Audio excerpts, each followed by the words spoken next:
ये कहानी मेलिसा नाम की एक लड़की के ऊपर आधारित है जिसे घपाघप करने का इतना शौक होता है कि वो एक साथ 5-5 लड़कों के साथ घपाघप करती है।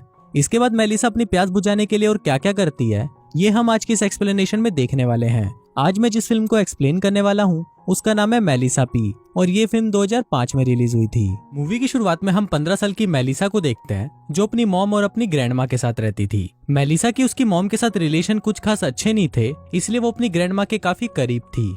मेलिसा की ग्रैंडमा को स्मोक करने की आदत थी, इसलिए उनकी तबीयत अक्सर खराब रहती थी। एक सुबह मेलिसा अपने मौत के कुएं में उंगली डाल रही होती है, पर तभी वहां पर उसकी मॉम आ जाती है और मेलिसा खुद को रोक लेती है। इसके बाद मेलिसा अपनी फ्रेंड के साथ डैनियल के घर पर जाती है। डैनियल मेलिसा का क्लासमेट होता है और आज उसके घर पर एक पार्टी थी। मेलिसा डैनियल को बचपन से ही पसंद करती थी, पर डैनियल ने उस पर कभी भी ध्यान नहीं दिया। फिर जब मेलिसा स्विमिंग पूल के पास बैठी होती है तभी वहाँ पर डैनियल आता है और उसे पानी में गिरा देता है, पर मेलिसा को स्विमिंग करना नहीं आता था और जब ये बात डैनियल को पता चलती है तो वो मेलिसा को पकड़कर किनारे पर ले आता है। इसके बाद डैनियल मेलिसा को बोलता है कि आओ मैं तुम्हें कुछ दिखाता हूँ, पर ये सुनकर मेलिसा सोचती है कि ये साला पता नहीं क्या दिखाएगा, पर डैनियल उसे अपना गार्डन दिखाता है। फिर डैनियल मेलिसा को बोलता है कि मैं तुम्हें स्विमिंग करना सिखाऊंगा, पर इसके लिए तुम्हें यहाँ पर रोज अकेले आना होगा। अब ये सुनकर मेलिसा भी खुश हो जाती है और वो डैनियल को हाँ बोल देती है। इसके बाद वो दोनों बैठकर बातें करने लगते हैं और यहाँ मेलिसा डैनियल को बताती है कि उसने आज तक किसी भी लड़के के साथ घपाघप नहीं किया है। अब मेलिसा की बातों से डैनियल को पता चल जाता है कि वो उसे पसंद करती है और डैनियल भी इस बात का फायदा उठाता है। वो मेलिसा को अपना छोटा चेतन चूसने के लिए बोलता है और मेलिसा भी उसे मना नहीं करती क्योंकि वो उसे पसंद करती थी। अब यहाँ पर सीन शिफ्ट होता है और हम देखते हैं कि मेलिसा की छुट्टियां खत्म हो चुकी हैं और आज उसका स्कूल में पहला दिन है। मेलिसा वहाँ पर डैनियल का वेट कर रही होती है पर वो नहीं आता। दरअसल उस दिन के बाद से डैनियल कभी भी मेलिसा से मिला ही नहीं। इसके बाद मेलिसा की दोस्त वहाँ पर आती है और वो उसको बोलते है कि तुम डैनियल को भूल जाओ, पर मेलिसा उसकी बात नहीं मानती और वो अपनी डायरी में लिखती है कि वो डैनियल को कभी भी माफ नहीं करेगी। कुछ दिनों बाद मेलिसा की फ्रेंड उसे बताती है कि डैनियल एक क्लब में है, तो वो दोनों डैनियल को देखने उस क्लब में जाते हैं। वहाँ मेलिसा डैनियल को देखती है और डैनियल भी उसे देख लेता है। फिर डैनियल मेलिसा के पास आता है और उसे बोलता है कि तुम बहुत बड़ी हो गई हो। फिर डैनियल मेलिसा को ड्रिंक ऑफर करता है और बोलता है कि मैं तुमसे अकेले में बात करना चाहता हूँ। मेलिसा भी उसे हाँ बोल देती है और फिर वो दोनों डैनियल के घर चले जाते हैं। वहाँ डैनियल मेलिसा से पूछता है कि क्या वो उसके साथ घपाघप कर सकता है, तो मेलिसा उसे हाँ बोल देती है। फिर वो दोनों वहीं पर घपाघप करने लगते हैं और घपाघप करने के बाद मेलिसा डैनियल को बोलती है कि वो उससे प्यार करती है, पर इस पर डैनियल उसे बोलता है कि तुम पागल हो क्या, और वो उसको वहीं छोड़कर वहां से चला जाता है। अब इस इंसिडेंट के बाद से मेलिसा पूरी तरह बदल जाती है क्योंकि डैनियल ने उसे बहुत ज्यादा हर्ट किया था, इसलिए मेलिसा भी अब डिसाइड करती है कि वो भी लोगों के साथ ऐसा ही करेगी और किसी की भी फीलिंग्स के बारे में नहीं सोचेगी। इसके बाद हम देखते हैं कि मेलिसा की ग्रैंडमा की तबीयत अचानक खराब हो जाती है, इसलिए मेलिसा की मॉम उन्हें हॉस्पिटल में एडमिट करा देती है। पर ये मेलिसा को गलत लगता है क्योंकि उसे लग रहा था कि उसकी मॉम उसकी ग्रैंडमा को उससे दूर करना चाहती है और इस बात पर मेलिसा और उसकी मॉम में बहस भी हो जाती है। फिर अगले दिन जब मेलिसा स्कूल जाती है तो वो काफी उदास होती है, जिस वजह से सभी उसका मजाक उड़ाने लगते हैं। पर वहाँ पर मार्को नाम का एक लड़का होता है जो उसकी फीलिंग्स को समझ रहा होता है। स्कूल के बाद मेलिसा अपनी फ्रेंड के साथ एक कैफे में जाती है। उस कैफे में एक आदमी मेलिसा को देखने लगता है, जिस पर मेलिसा अपनी फ्रेंड को बोलती है कि देखो मैं इस आदमी को कैसे अट्रैक्ट करती हूँ। फिर जैसे ही वो आदमी मेलिसा के पास आकर बैठता है, मेलिसा वहाँ से उठकर चली जाती है। इसके बाद जब मेलिसा अपने घर पहुंचती है तो वो देखती है कि उसकी ग्रैंडमा उसके घर आई है, जिनको देखकर वो बहुत खुश होती है। पर उसकी ग्रैंडमा जब मेलिसा को देखती है तो वो समझ जाती है कि मेलिसा पूरी तरह बदल चुकी है और वो ये बात मेलिसा की मॉम को भी बताती है, पर उसकी मॉम उनकी इस बात पर बिल्कुल भी ध्यान नहीं देती।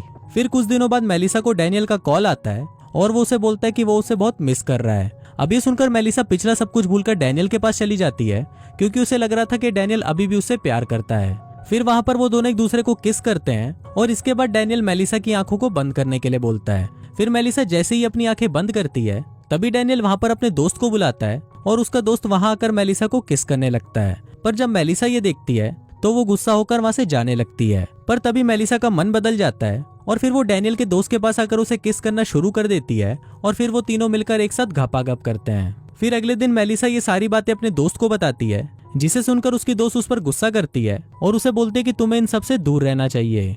पर अब मेलिसा को ये सब करना बहुत अच्छा लग रहा था और वो एक एडल्ट साइट पर जाकर अपना अकाउंट भी खोलती है, जहाँ पर वो अपनी ये सब बातें शेयर कर सकती थी। फिर एक दिन स्कूल की तरफ से उन्हें एक साइंस म्यूजियम में ले जाया जाता है।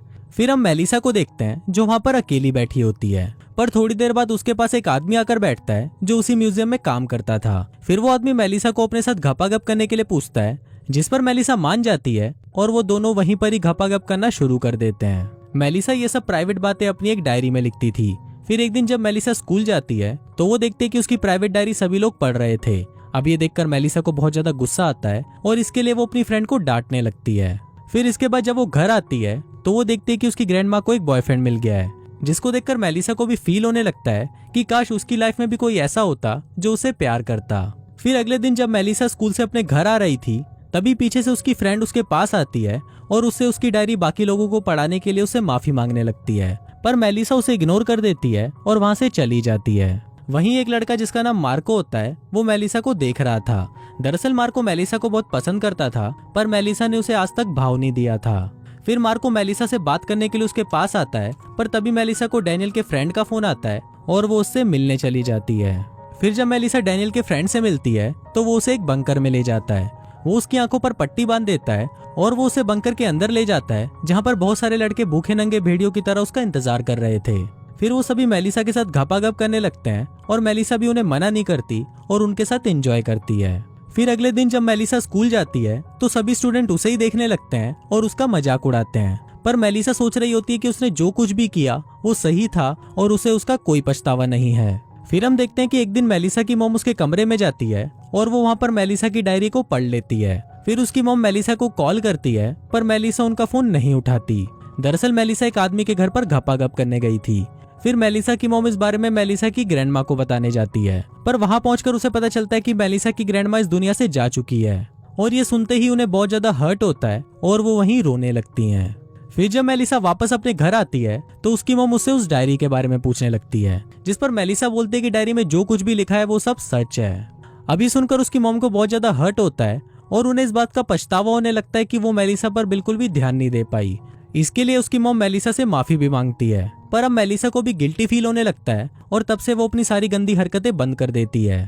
फिर कुछ दिनों बाद जब वो वापस स्कूल जाती है तो वो देखती है कि वहाँ पर डैनियल अपने दोस्त के साथ लड़ रहा है, क्योंकि उसी की वजह से मेलिसा ने एक साथ 5 लड़कों के साथ घपाघप किया था। तभी डैनियल भी मेलिसा को देख लेता है और वो उससे बात करने की कोशिश करता है, पर मेलिसा उसे इग्नोर कर देती है और वहां से चली जाती है। फिल्म के लास्ट सीन में हम देखते हैं कि मेलिसा की लाइफ अब पूरी तरह चेंज हो चुकी है और वो अपनी मॉम के साथ बहुत खुश है, और इसी के साथ ही ये फिल्म यहीं खत्म हो जाती है।